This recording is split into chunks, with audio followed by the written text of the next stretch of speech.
안녕하세요. 26개월 애교가 넘치는 딸아이를 혼자 키우고 있는 돌싱이랍니다. 너무너무 외롭게 자랐습니다. 부모님이 이혼을 하지 않은 채, 아니, 차라리 이혼을 하셨으면 어디 가서 말하기라도 쉬웠을 텐데, 이혼을 안 하시고 저를 외할머니 집에 방치를 하시고 본인들 인생 즐기기 바쁘셨어요. 아빠는 도박에 빠지셔서 저도 가족도 보이지 않는 노름꾼이셨고, 엄마는 그런 아빠에게서 사랑을 받지 못해 외롭다는 핑계로 자식 딱 하나 있는 저도 나 몰라라 할머니께 맡기고 다른 남자와 새 살림을 차리고 다시 돌아와서 할머니랑 엄마랑 저 이렇게 셋이 지내다 또 나가고, 이렇게 제 어린 시절은 할머니를 제외하면 행복했던 기억이 하나도 없어서 떠올리고 싶지도 않았습니다. 할머니는 그런 제가 얼마나 안쓰러우셨는지 늘 오냐오냐 해주셨어요. 어린 제가 기가 죽을까 그 형편에 예쁜 원피스며 머리띠 구두에 늘 정성으로 저를 키워주셨습니다. 제가 크면 클수록 할머니도 점점 나이가 드시면서 예전 같지 않다는 게 제 눈에도 보여 어린 마음에 혹시 할머니가 제 곁을 떠날까 매일 무서웠던 그 마음이 아직도 생생하게 기억이 나요. 본인 엄마한테 애를 맡겨두고는 땡전 한 푼도 주지 않았던 엄마라는 사람. 그래서 저 하나 반듯하게 잘 키우려 저희 할머니 진짜 고생 많이 하셨습니다. 할머니 하는 일들을 제가 도울 수 있는 건 저도 도우려 했고, 집에 왔는데 할머니가 안 계시면 고사리 손으로 할머니 밥 차려줘야지 싶어 냉장고에 있는 반찬도 꺼내보고 계란 후라이도 해서 할머니 오시길 기다렸다 소박한 저녁도 먹고 그렇게 살았어요. 제가 고등학교 때 할머니가 하늘로 가셔서 딱 제 행복은 여기서 멈춰버렸었죠. 할머니가 돌아가시고 갑자기 엄마라는 사람은 오열을 하고 가슴을 치더군요. 엄마, 나 진짜 효도 한 번 못 해드렸는데 이렇게 가면 나 어떻게 살라고 가버렸어, 엄마. 죄송해서 어떡해나. 시끄러워. 울지 말고 나가줘. 울 자격도 없어, 엄마는. 그래, 맞아. 엄마는 울 자격도 없어. 정말 자격이 없어. 그런데 어떻게 한 번을 효도도 못했는데 저렇게 가버리시면 죄송해서 나 어떡하면 좋니? 기회는 많았어. 엄마가 제대로 못한 거지. 이미 늦었고 평생 할머니한테 죄스러운 마음으로 살아. 이제서야 눈물 콧물 다 빼면서 우는 엄마의 모습은 진짜 못 봐줄 지경이었어요. 할머니를 보내드리고 마음이 참 많이 아팠지만 할머니랑 살면서 어느 순간부터는 할머니랑 이별할 준비를 미리 해야겠다 이런 생각을 했던 터라 제가 더 클 때까지 할머니가 곁을 지켜주지 못할 것 같다는 생각이 들어서 제 나름대로 할머니를 보살피고 최대한 해드릴 수 있는 걸 해드리면서 할머니가 돌아가기 직전까지는 그렇게 보내서 그런지 조금은 견뎌낼 수 있었습니다. 그렇게 할머니랑 살던 그 집에서 할머니 없이 홀로 살아가고 있었는데 엄마랑 낯선 남자가 같이 집으로 찾아왔어요. 수민아, 인사해. 엄마랑 사는 아저씨야. 오, 너가 수민이구나. 예쁘장하게 생겼네. 안녕. 왜 왔어? 내가 오지 말라고 했잖아. 얘가 왜 이래? 당신이 이해 좀 해줘. 애가 한참 사춘기에 지 할머니 보내고 한참 예민해서 그래. 아니야, 괜찮아. 수민이 밥 먹었니? 나가서 같이 밥 먹자. 싫어요. 그냥 가주세요. 너 그만해. 버릇없이 뭐 하는 거야, 정말? 왜 왔냐고. 그니까 왜 온 건데 왜? 너 아직 미성년자인데 어떻게 여기서 혼자 살아? 그리고 이 집도 이제 네 할머니 없으니까 팔려고 하거든? 당분간 엄마네 집에 와서 살아. 곧 성인 되고 대학 가면 어차피 기숙사 쓸 수 있으니까 그때 나가면 될 것 같고. 이 집을 왜 팔아? 엄마 진짜 어디까지 하려고 그래? 할머니 돌아가신 지 얼마나 지났다고 벌써 집을 팔아? 소름 끼친다, 엄마 진짜. 어차피 쓰지도 않을 집인데 빨리빨리 처분해야지. 아무튼 빨리 짐 싸. 이제 금방 나갈 거야. 역시 최악이었던 엄마라는 사람은 이 집을 팔면 나오는 돈이 꽤 있을 테니 그걸로 본인이 좀 떵떵거리고 살겠지 싶었나 봐요. 그 아저씨도 저를 원래 끔찍히도 싫어했고 거부했던 걸 아는데 유산이 생기니 입장이 달라진 거죠. 당분간만 엄마 집에서 지내라는 말도 말 그대로 곧 성인이 될 테니 그동안만 지내고 나가라는 소리인 거죠. 어린 제가 할머니의 흔적이 가득한 그 집을 지킬 수 있는 방법은 없었고 그냥 나왔습니다. 사실 할머니께서 저에게 남겨주신 게 있어요. 그 돈을 보고 며칠을 부여잡고 울었는지 모르겠는데 통장과 그 안에 고이 적혀있던 편지 한 장. 수민아, 이거 비밀번호 3790 이거다. 할미 죽으면 네 엄마가 너 안 챙겨줄 거다. 이걸로 작은 집 구해서 살아. 내 손녀딸 수민아, 할미가 오래 함께 못해줘서 미안하다. 너 덕분에 할미도 행복했고 정말 많이 웃고 외롭지도 않았어. 고맙다. 꼭 이거 네 엄마한테 들키지 말고 이거 너가 써야 돼. 신신당부의 편지와 통장 안에 들어있던 792만 원. 절대 쓰지 않고 간직하겠다고 생각했지만 현실은 그러지 못했습니다. 우선 제가 있어야 할 집이 필요했어요. 그래서 무작정 타지로 가서 부동산을 돌아다녔고 미성년자라 계약이 어렵다는 곳이 너무 많았지만 어찌저찌 사정사정해서 작은 원룸 하나를 구하게 되었습니다. 그렇게 200에 30, 제 첫 자취방이 생기게 되었고 처음 하는 계약의 거래에 너무 복잡하고 무서웠지만 이제 시작이니 너무 겁먹지 말자고 스스로 다독이고 위로했습니다. 할머니 집에서 거의 엄마를 피해 도망치듯 온 곳이라 제 간단한 옷, 신발 같은 짐 말고는 아무것도 챙겨온 게 없어서 생활에 필요한 것들을 최소한으로 사서 지냈어요.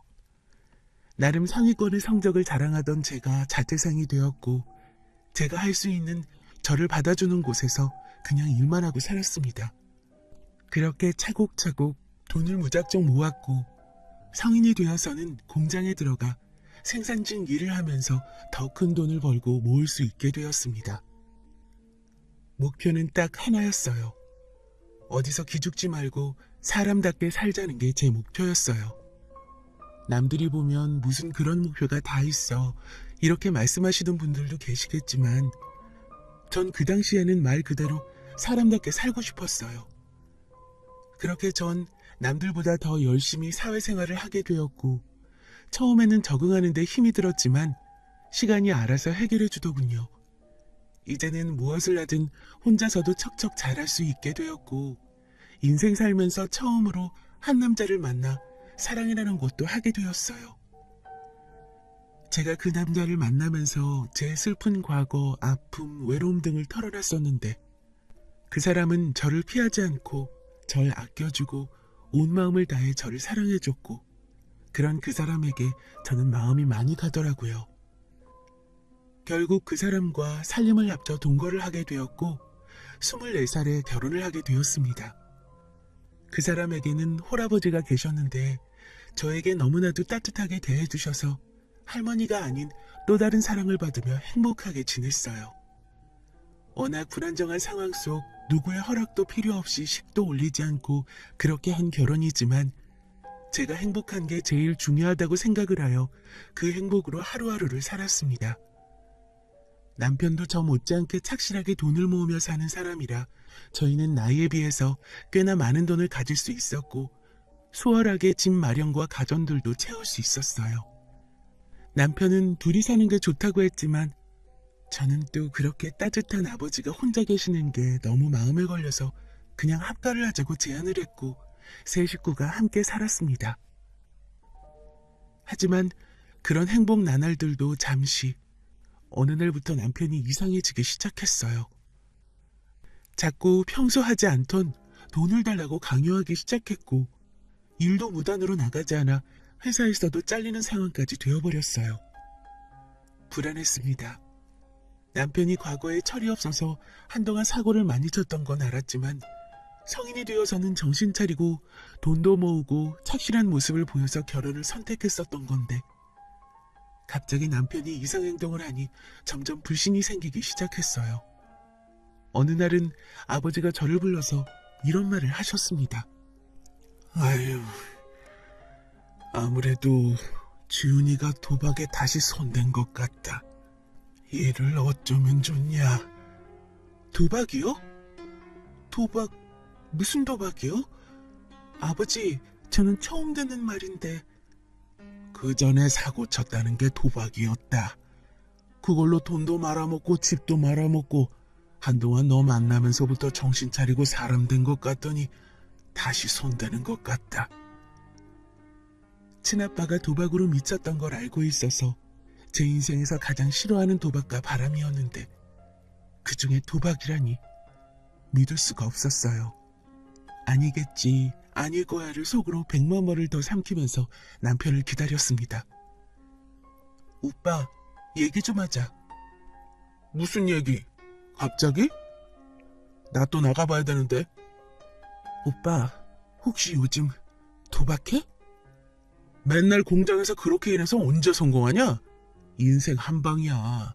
수민아, 나는 니네 아빠처럼 그렇게 정신 팔고 하는 거 아니고 체계적으로 하는 거니까 그냥 믿고 기다려줘. 도박이 나쁜 게 아니야. 무식한 인간들이 전재산 걸고 한탕 노려서 그런 거지. 도박이 나쁜 게 아니고 다 그렇게 돈을 벌 수 있으면 누가 힘들게 일을 해서 돈을 벌겠어. 오빠, 제발 지금이라도 멈춰. 오빠도 전에 망해봤잖아. 제발 그만해. 우리 아이도 낳고 그렇게 살아야지. 애는 뭔 돈으로 키우냐? 전에는 내가 못 모르고 해서 그 꼴 난 거고 이제는 다르다니까? 아무튼 너도 적금이랑 있는 거 좀 깨고 나한테 투자를 할 생각을 해. 닥달하지 말고. 자꾸 아빠랑 쌍으로 닥달하면 나 집 나가버릴 테니 그만 바가지 긁는 게 좋을 거야. 그렇게 말을 하더니 그날 이후부터는 오히려 솔직히 다 내게 말을 해서 감출 게 없어서인지 눈치도 안 보고 하루 왼종일 아니 며칠씩 집을 비우면서 도박을 하기 시작했습니다. 오빠, 진짜 미친 거 아니야? 지금 5일 만에 들어와서 한다는 소리가 돈 달라고? 미친 것 같아, 정말. 그만하라니까. 아우씨, 진짜 좀 달라고. 그게 있어야 이런 거 다시 따올 수 있다니까. 넌 왜 이렇게 말귀를 못 알아쳐먹니 정말? 본인 수준에서 쓸 수 있는 돈을 다 쓰고 나니 이제 저를 닥달하기 시작했고 제가 잠깐 집을 비운 사이 제가 여태 모은 제 돈을 다 들고 도박장으로 갔더군요. 결국 그것마저도 돈을 다 잃었는지 마트에서 소주 5병을 사들고 와서는 혼자 안주도 없이 술을 마시기 시작하였습니다. 오빠, 진짜 미쳤어? 그 돈이 어떤 돈인데 정말? 어떤 돈인데? 그걸 지금 다 날린 거야? 사람이야? 정말 왜 그래? 언제까지 이럴 건데? 이제 우리 뭐 먹고 살아? 아이, 진짜 그거 얼마나 된다고 내가 알아서 한다니까? 나도 이렇게 살고 싶어서 그런 줄 알아? 우리 집에 재산이 있냐? 아님 너네 집에 돈이 있냐? 넌 네 엄마한테도 버림받았잖아. 어떻게 두 집 구석 중에 한 군데라도 멀쩡한 데가 없어? 그러면서 술에 취하기 시작하면 집안을 부수는 건 기본에 저 정말 개패듯 때리기도 했어요. 그걸 아버지가 말리시다 크게 다치시기도 하고 이렇게 살다간 죽겠다는 생각도 들어서 결국 저는 이혼을 결심하게 됐습니다. 웃기고 슬펐던 건 남편하고만 사이가 안 좋았을 뿐이지 시아버지랑 저는 정말 친모녀 사이라고 믿을 만큼 서로 위해주고 서로 버팀목이 되어주며 지내왔어요. 하지만 그 버팀목이라는 것도 남편이란 놈의 행동이 도가 지나치다 보니 그 버팀목도 도려내야만 제가 살 수 있을 것만 같았습니다. 이렇게 헤어지는 게 너무 속상했지만 아버지 또한 아가, 내 생각은 그만하고 어서 도망가서 이혼 신청해. 그래야 네가 살 수 있을 것 같다. 지금 저놈은 사람이 아니야. 짐승이야, 짐승. 눈에 애비도 마누라도 보이지 않을 만큼 정신 나간 놈이라고. 그러니 내가 이렇게 빌마. 어서 여기서 떠나. 그리고 가서 새 인생을 살도록 해라. 이렇게 말씀하셨습니다. 결국 저는 남편을 더 이상 감당할 수가 없어 시아버지 말씀대로 도망을 가서 이혼 소송을 진행하였고 3개월 만에 완전히 갈라설 수 있게 되었습니다. 하지만 남편하고만 남남이 됐을 뿐이지 시아버지하고는 예전처럼 지냈습니다. 시아버지와 따로 만나 식사도 같이 했고 아버지를 따로 저희 집에 모셔서 종종 식사 챙겨드리고 그렇게 지냈습니다. 이제 다시 새 출발하고 나도 잘 살아보자. 다시 시작하자는 마음이었는데 임신 사실을 알게 되었고 딱 언제인지 알겠더라고요. 정말 원치 않았던 그 시간에 딱 그날이 이런 결과를 불러오다니 절망했습니다. 그런데 한편으론 이 아이 정말 잘 보듬어서 잘 키워서 나와 평생을 함께할 수 있겠다 싶었어요. 아버지께는 말씀을 드렸고 기쁨의 눈물과 속상함이 더해져 한참을 오열하시더라고요. 이거 절대 말하지 말아라. 지금은 너도 안정이 필요한데 임신 사실 알면 어떻게 달려들지 모르니까 절대 비밀로 해야 한다. 알겠지? 네, 아버지. 저도 그렇게 생각해요. 오빠는 절대로 모르게 아이 지켜야 할 것 같아요. 아버지는 홀몸도 아닌데 혼자인 제가 걱정이 되시니 과일부터 시작해서 이것저것 사다 주시고 저를 정말 매일같이 챙겨주셨습니다. 그렇게 무사히 10달 동안 아이를 품고 출산을 했고 그 서럽고 무서운 시간을 아버지가 다 지켜주셨습니다. 문득 출산을 앞두고 엄마가 생각이나 수소문 끝에 연락을 해보긴 했어요. 엄마, 나 수민이야. 어디서 뭐하고 살아? 너 나랑 연결한 거 아니야? 왜 궁금한데 그게? 아니, 그냥 사실 나 아이를 가졌거든. 이제 곧 출산하는데 괜히 엄마가 보고 싶더라고. 그렇게 싫고 미웠던 엄마인데 엄마도 나 이렇게 품고 낳았겠다 싶고. 너는 나쁜 기집애야. 그렇게 도망가고 엄마가 어땠는 줄 알아? 내가 아무리 너한테 못난 엄마라지만 네가 어디에서 사는지 죽었는지도 모르고 살았던 엄마 심정을 알아? 엄마가 너무 싫었어. 미안해. 엄마는 독한 년이잖아. 어디서든 잘 살아. 걱정하지 마. 너나 잘 살아. 잘 살고 있는 거야? 몸은 어때? 너 가졌을 때 입덧이 그렇게 심해서 고생했는데. 나도 입덧이 너무 심해서 힘들었는데 막달이니 몸 힘든 거 말고는 괜찮아. 엄마, 나 애 낳고 한번 보러 와. 출산할 때 그렇게 보고 싶던 엄마지만 따로 연락을 하지는 않았어요. 문득 그리웠던 거지 용서를 한 건 아니기에 그렇게 아이를 낳고 너무 다행히게도 저를 쏙 빼닮아서 신기하고 경이로웠습니다. 산후조리도 제대로 못한 채 아이랑 씨름을 하면서 많이 울었어요. 제가 너무 서툴러서 아이가 힘들어하는 게 보이고 도움을 청할 곳도 없고 아버지도 잘 모르시고 이때 엄마가 오셔서 많이 도와주셨고 엄마랑 아버지도 처음에는 엄마가 극도로 싫어하셨지만 마음을 열고 아버지랑 제 모녀 같은 사이로 지내는 이 관계를 이해해 주셔서 나름 불행 중 다행인 상황으로 그 속에서 느껴지는 행복함을 느끼며 살게 되었습니다. 수민아, 나 오늘은 가면 안 될 것 같아. 저 자식이 요즘 맨날 어딜 그렇게 가냐고 하는데 뭔가 알고 말하는 건지 뭔지 찜찜하다. 집에서 나가지도 않고 나 감시하는 것 같네. 아버지, 저 괜찮으니까 걱정 말고 쉬세요. 무슨 일 있으면 전화 주시고요. 그렇게 아버지는 며칠간 오시지 못했고 혹시라도 전 남편이 제가 출산한 걸 알게 될까봐 너무 무서웠습니다. 그래도 엄마가 곁을 지켜주셔서 조금은 든든하긴 했어요. 엄마, 이런 상황인데 혹시 오빠가 나 애 낳은 거 알지는 않겠지? 갑자기 와서 깽판 칠까봐 조금 무서워.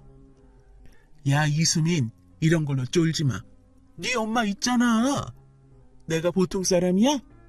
와서 깽판 치기만 해. 내가 죽여 그 새끼는. 걱정 마. 그렇게 한 일주일을 아버지가 못 오시다 오셨던 날, 오랜만에 뵙게 되어 서로 너무 반가워하고 있는데 갑자기 초인종이 울리더라고요. 전 남편의 얼굴이 인터폰 화면에 뜨는 순간 진짜 바닥에 주저앉았습니다. 아버지랑 엄마는 상황 파악을 하시고는 아이랑 저랑 방에 들어가 있으라고 했지만 제가 엄마께 아이를 맡기고 나갔어요. 아이가 놀라지 않게 엄마가 방에서 봐주시고 그 시간 동안 거실에 보이는 아이용품들을 최대한 아버지가 방에 옮겨주시기로 했습니다. 분명 이 사람은 문을 부수고라도 들어올 것을 알기에 최대한의 방어였죠. 여기가 어디라고 찾아왔어? 왜 왔어? 야, 집안에 누구 있냐? 문 열어, 부수기 전에. 왜 이래 정말? 갑자기 뭐하는 짓이야? 불쑥 찾아와서. 야, 이년 진짜 또라이네. 너 지금 내가 모를 것 같아? 원래 너처럼 부모 없이 큰 새끼들은 사랑만 주면 상대가 누구여도 다 해발레 하냐? 아니, 대체 무슨 말을 하는 거야, 오빠? 내 입으로 말하기도 더럽네. 문 열어봐. 안에 누가 있는데 왜 쪽팔려? 네가 생각해도 더럽지?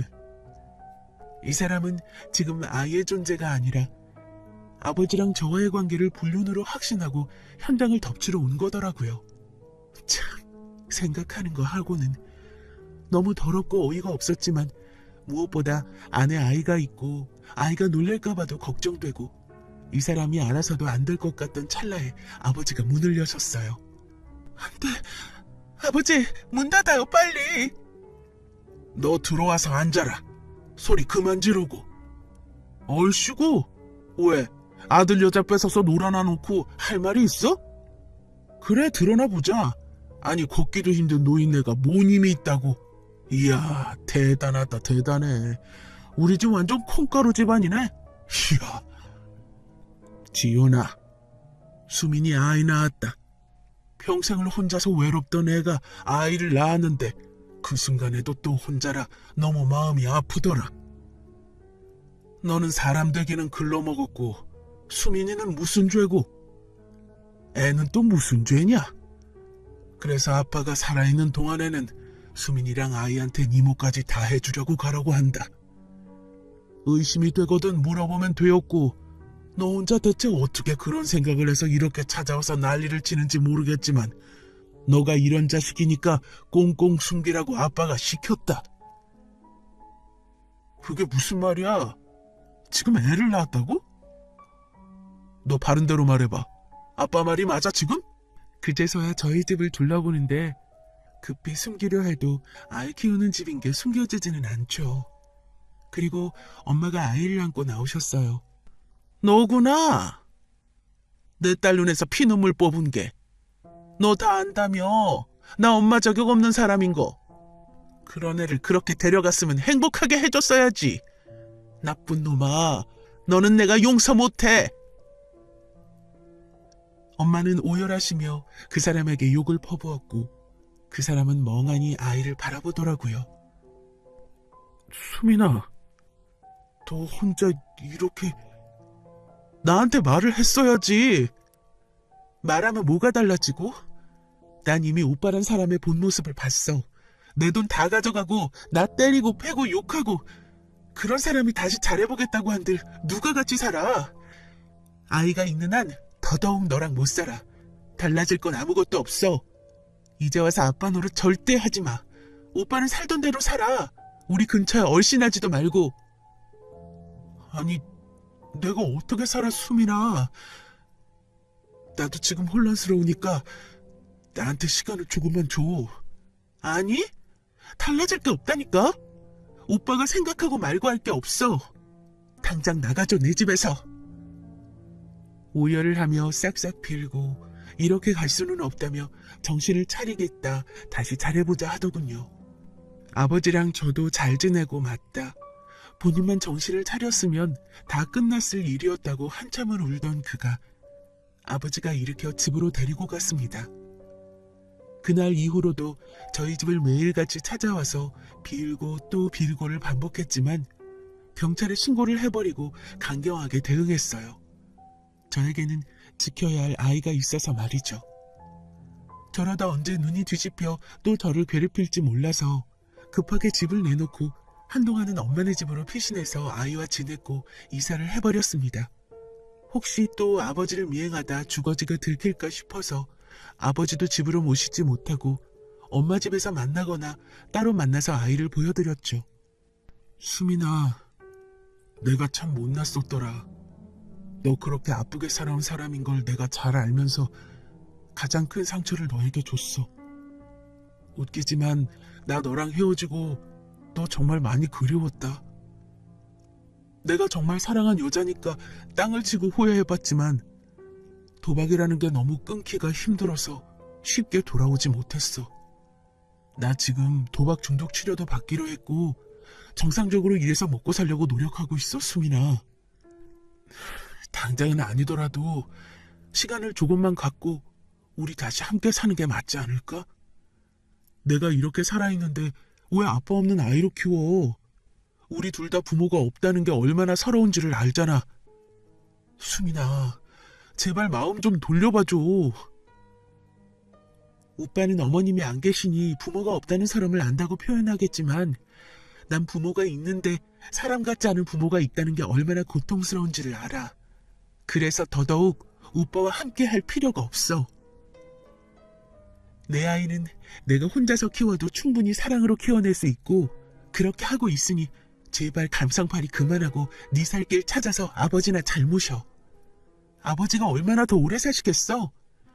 앞으로 효도만 해도 넌 부족해. 정신을 차릴 거면 나랑 아이한테 신경 끄고 아버지한테 집중이나 해. 이사도 했고 연락처도 바꿔버리고 당장 소통할 수 있는 게 없어서 저한테는 직접 뭔가를 하지는 않지만 아버지를 통해 들은 그는 성실했던 모습을 되찾고 있다고 해요. 다행이죠. 아버지가 이제는 더 이상 그런 모습을 보지 않아도 되니까. 그치만 전 그 사람과 함께하는 일은 죽어도 없습니다. 약간 불안한 마음이 늘 있기 때문에 변호사를 통해 현재 상황에 대해서 상담도 해봤고 만일의 상황을 대비하면서 그렇게 살고 있어요. 마지막 순간까지도 힘들었던 제 삶에 다시금 용서를 구하듯 엄마 노릇을 해주는 엄마가 돌아왔고 아빠의 빈자리를 채우려 노력하시는 아버지가 계시고 무엇보다 제 목숨과 바꿔도 아깝지 않을 제 딸이 있어서 두렵지만 버티고 엄마는 강하다라는 말을 늘 새기며 아이를 잘 지키고 바른 아이로 키워보려고 합니다. 제 사연을 봐주셔서 감사하고 지금 힘든 순간이신 분들 저 같은 사람도 극복하고 살아가니 힘내시길 바래요.